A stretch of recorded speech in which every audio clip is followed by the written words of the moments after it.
दोस्तों नमस्कार, मेरे YouTube चैनल पर आपका स्वागत है। सलूम्बर उपचुनाव के बारे में चर्चा करते हैं।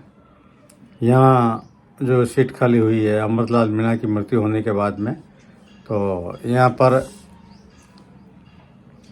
शांता देवी मीणा भारतीय जनता पार्टी से अपना भाग्य आजमा रही है, तो रेशमा मीणा कांग्रेस से और जितेश कटारा जो भारतीय आदिवासी पार्टी से अपना भाग्य आजमा रहे थे।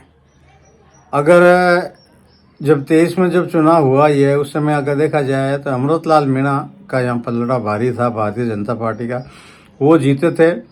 और अगर उसकी पिछली सीट के बारे में बात करें अपन 2018 में, तो 18 में भी ये सीट भारतीय जनता पार्टी के पास में अमृतलाल मीणा के पास में थी।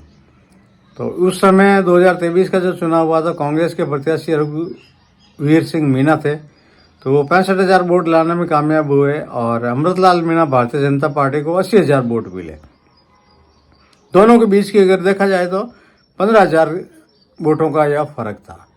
लेकिन यहाँ जो भारतीय आदिवासी पार्टी है वो भी उसने चुनाव लड़ा था। इन्हीं जितेश कटारा ने चुनाव लड़ा था। उनको 51,651 वोट मिले थे भारतीय जनता पार्टी को 23 के चुनाव में भी, जो चुनाव हुए राजस्थान के, तो वापस अपना भाग्य आजमा रहे हैं। तो ऐसा आज तक का जो भी आकलन है, आज 7 तारीख तक, 11 तारीख को प्रचार थम जाएगा, 13 तारीख को वोटिंग है। तो इस आंकड़े के हिसाब से अगर देखा जाए और social media, papers, channels, news channel वाले जो अलग अलग गणित के सीटों के अंक गणित करने वाले पत्रकार, इन सभी के हिसाब से ये लग रहा है कि ये भारतीय जनता पार्टी के पास में सीट है और भारतीय जनता पार्टी से सीट भारतीय आदिवासी पार्टी इस सीट पर अपना कब्जा कर सकती है, ऐसा प्रतीत हो रहा है। और चुनाव के माहौल के हिसाब से ऐसा लग रहा है कि भारतीय आदिवासी पार्टी सलूम्बर और 84 दोनों सीटों पे उनका जोरदार प्रभाव है।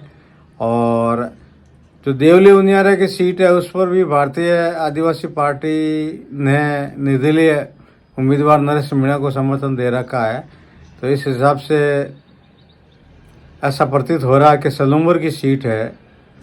हालांकि चुनाव में कोई भविष्यकर्ता नहीं है हम, लेकिन जो भी समाचार पत्रों के अनुसार निष्कर्ष पे पहुंचते हैं तो ऐसा अनुमान गलत भी हो सकता है, मैं गलत भी हो सकता हूँ इसमें। लेकिन जहाँ तक का जो अनुमान हम लगा रहे हैं तो जितेश कटारा इस बार सलूम्बर सीट भारतीय आदिवासी पार्टी ये सीट निकाल सकती है। हम किसी एक पार्टी को फेवर में नहीं है।